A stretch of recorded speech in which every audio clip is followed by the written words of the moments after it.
प्रणालिका है कि जब किसी को गुरु वेश प्रदान करते हैं तब उसका नामकरण दूसरा करते हैं और बाद में वह उसी नाम से जाना जाता है। जैसे विवेकानंद जी का पूर्व नाम नरेंद्र दत्त था। जब उनको रामकृष्ण परमहंस द्वारा दीक्षित किया गया तब उनका नाम विवेकानंद रखा। बाद में लोग नरेंद्र दत्त नाम भूल गए क्योंकि वो पुराना जन्म था और उस पुराने जन्म को याद रखने की जरूरत नहीं है। नया जन्म है जो गुरु के द्वारा प्रदान किया गया और उस नए जन्म में जो उन्होंने कार्य किए वे सभी कार्य गुरुदेव की कृपा से संपन्न हुए। जैसे हमारा ये शरीर है, ये शरीर जब माता पिता के यहां से आया तब इसका नाम अलग था। गुरुदेव ने दीक्षित करते हुए दूसरा नाम रखा, नाम बदला क्योंकि जन्म समाप्त हुआ। और यह घटना घटित होती है सद्गुरु और शिष्य के बीच में।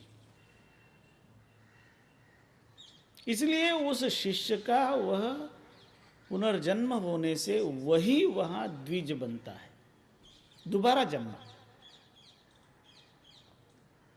और जो दोबारा जन्मा तो उसके दूसरे जन्म का ही महत्व ज्यादा है। और उस दूसरे जन्म में वह जो ज्ञान प्राप्त करता है उस ज्ञान के अंतर्गत सारे दुख जलकर भस्म हो जाते हैं,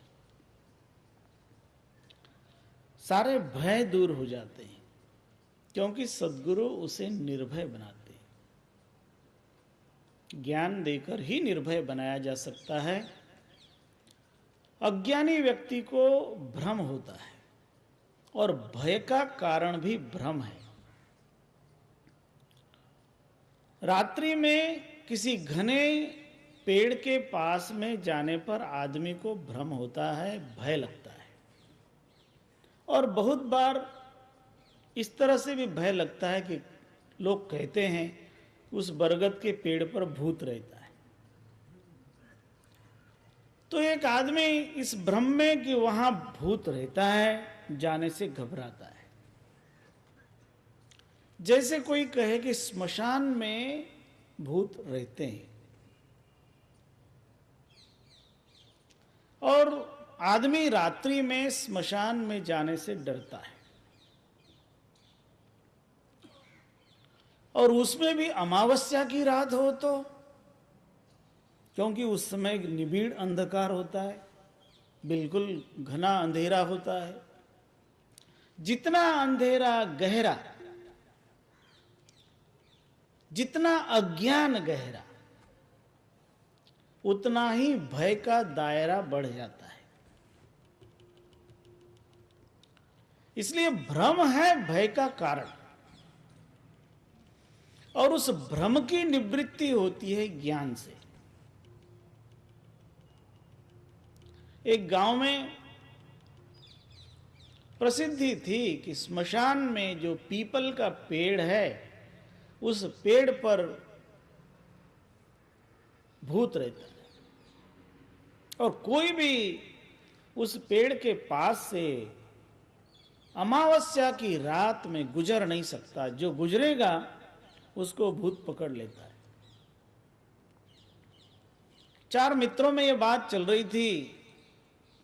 उनमें एक बड़ा साहसी था। वो कहने लगा कि मैं वहां जाकर दिखा सकता हूं। तो अन्य 3 मित्र कहने लगे कि तुम यदि वहां जाकर दिखा सकते हो और वहां से तुम लौटकर आओ और उसका प्रमाण हमको दूसरे दिन मिल जाए तो तुमको हम लोग प्रत्येक व्यक्ति 100-100 रुपये का पुरस्कार देंगे। शर्त लगी, 300 रुपया उसको मिलेगा। और उस पुरस्कार पाने के लिए उस शर्त के अनुसार यह निश्चित हुआ कि वहां जाकर वह उस पीपल के पेड़ में एक पुट्ठा, जिस पर इन तीनों के हस्ताक्षर थे, उसको ठोक कर आवे। इसलिए उसे एक हथौड़ी दे दी गई, खिला दे दिया गया और पुट्ठा दे दिया गया कि जाओ ठीक अर्धी रात्रि में अमावस्या के दिन स्मशान में उस पेड़ पर यह पुट्ठा ठोक के आना। वो बड़ा साहसी।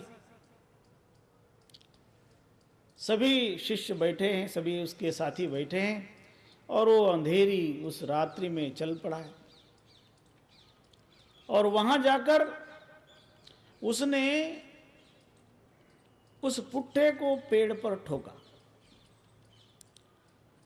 और जब पेड़ पर ठोका और लौटा तो उस पेड़ ने उसको खींचा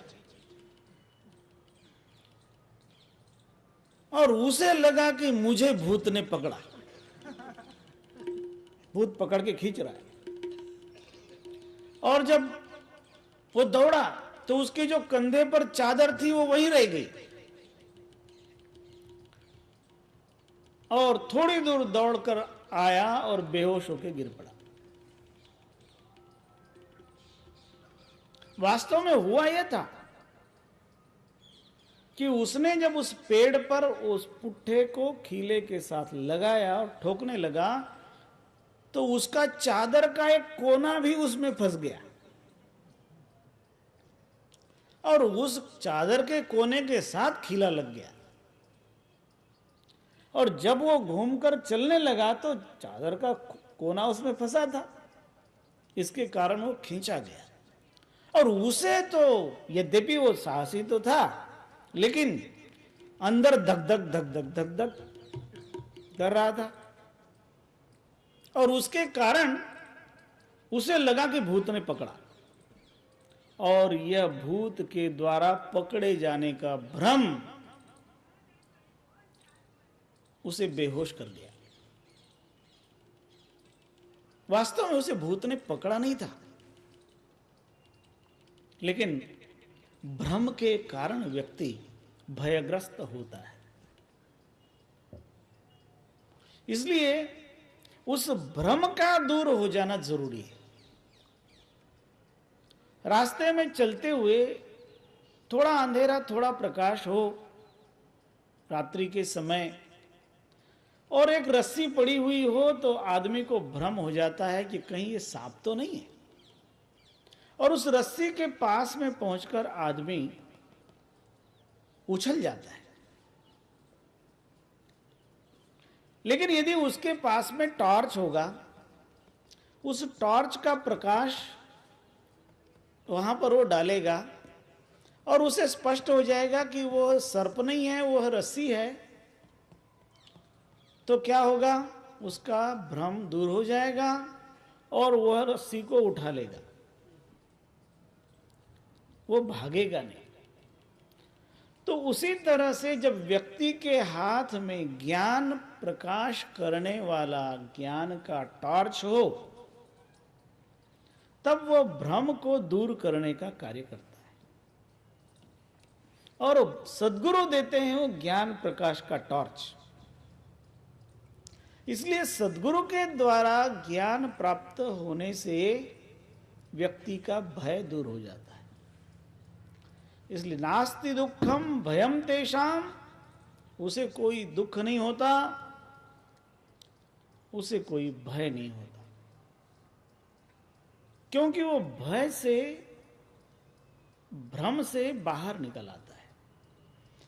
इस दुनिया में व्यक्ति को कभी भी भ्रम में रहना नहीं चाहिए। दुनिया में जितने भी व्यक्ति भ्रम में रहते हैं वे सब दुखी होते हैं और भ्रम के पैदा होने के अनेक कारण होते हैं। भ्रम उसे जल्दी हो जाता है जिसका ज्ञान अधूरा होता है। अधूरे का संग भी भ्रम पैदा कराता है, क्योंकि अधूरे ज्ञान के कारण, जैसे एकदम अंधेरा हो तब भी रस्सी पड़ी है तो भ्रम नहीं होगा क्योंकि दिखाई नहीं पड़ेगी रस्सी, और एकदम प्रकाश हो तब भी भ्रम नहीं होगा क्योंकि रस्सी स्पष्ट दिखाई पड़ेगी। अधूरा ज्ञान मतलब कुछ प्रकाश हो कुछ अंधेरा, ऐसी जो स्थिति होती है उस स्थिति में व्यक्ति भ्रमित हो जाता है, और भ्रमित होने के कारण ही व्यक्ति दुखी बनने लगता है, और वह भ्रम सद्गुरु दूर करते हैं। इसलिए ब्रह्म निरूपण सद्गुरु के चरणों की वंदना को महत्व देता है। सद्गुरोः पाद पद्मं ये अनिशं ध्यायन्ति मानवाः नास्ति दुःखं भयं तेषां जन्म मृत्युश्च नो तथा। सभी प्रकार के भय सद्गुरु की कृपा से दूर होते हैं, यहां तक कि यह जो संसार है, इस संसार में व्यक्ति का जो भटकना है वो भटकना भी बंद हो जाता है, क्योंकि सद्गुरु अज्ञान को दूर कर देते हैं, जीवन में ज्ञान का प्रकाश प्रदान करते हैं। और आदमी की जब ऐसी भ्रम की हालत हो, उसे जब भय लगता हो, तो आप लोग जानते हैं कि बहुत लोग रात में जब डर लगता है तो हनुमान चालीसा पढ़ने लगते हैं। नासे रोग हरे भय पीरा जो सुमिरे हनुमत हो, शुरू कर देते हैं। वो इसलिए शुरू करते हैं क्योंकि वो हनुमान चालीसा पढ़ने से उसको थोड़ा सा साहस बनता है कि हनुमान जी मेरे रक्षक हैं, मुझे बचाएंगे। तो जब व्यक्ति को इस बात का पता लगता है कि कोई मुझे बचाने वाला है, तो उसका भय दूर हो जाता है। तो इसी तरह सद्गुरु के द्वारा बताया हुआ नाम भी यदि व्यक्ति जपता है, बारंबार उच्चारण करता है, तो उसका भी भय दूर हो जाता है।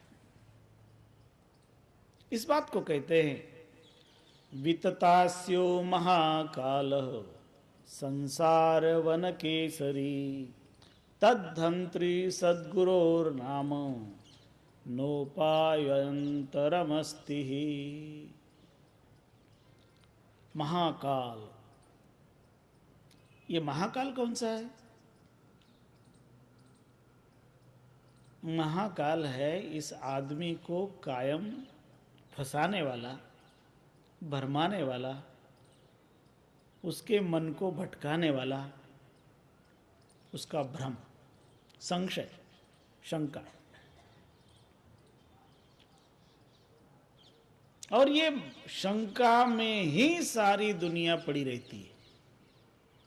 इसलिए कहते हैं संसार वन केसरी महाकाल। और वो कैसा है? विततास्य, मतलब मुख खोल के खड़ा है। भ्रम में सारी दुनिया पड़ी है। इस दुनिया के भ्रम को मिटाने वाला यदि कोई है तो कहते हैं तद्धंत्रु, उसका संहार करने वाला, सद्गुरो नाम, सद्गुरु के द्वारा दिया हुआ नाम। अन्य कोई उपाय नहीं है। कहते हैं सद्गुरु के द्वारा दिए हुए नाम की ताकत कितनी है, ये शक्ति कितनी है। वास्तव में सद्गुरु जिस शब्द को प्रदान करते हैं, वह शब्द यदि कोई सामान्य व्यक्ति के द्वारा मिले तो उसमें कोई ताकत नहीं होती। वही ना, वही शब्द कोई दूसरा आदमी बोले, उसमें कोई ताकत नहीं होगी। लेकिन जब सद्गुरु के द्वारा मिले तो उसमें शक्ति अपने आप आती है। क्यों आती है? जो दूसरे आदमी के द्वारा दिया हुआ वही शब्द डेड बैटरी के समान है, और जब वो गुरु के द्वारा प्राप्त होता है तो चार्ज बैटरी के समान है। तो प्रकाश कौन बैटरी करेगी? कौन सेल करेगा? शक्ति किस सेल में होगी? डेड सेल में होगी कि चार्ज सेल में होगी? तो दिया जलाने का काम वो चार्ज सेल करता है, और सद्गुरु के द्वारा उसकी चार्जिंग होती है। क्योंकि उसको चार्ज करने के लिए भी उसके पीछे एक ताकत चाहिए,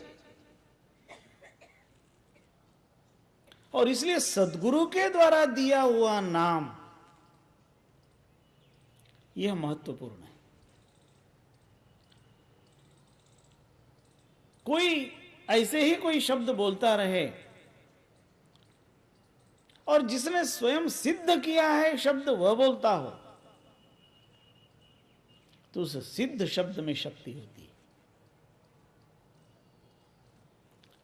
शब्द का एक व्यवस्थित उच्चारण होता है। प्राचीन शास्त्र परंपरा के अनुसार गुरु शिष्यों के बीच में जब अध्ययन चलता था तो प्रायः गुरुदेव पहले बोले और उनके शब्दों को शिष्य वैसे का वैसे दोहरावे। उस प्रक्रिया का नाम संथा पाठ कहलाता। पहले गुरु बोले और शिष्य उसे दोहराए,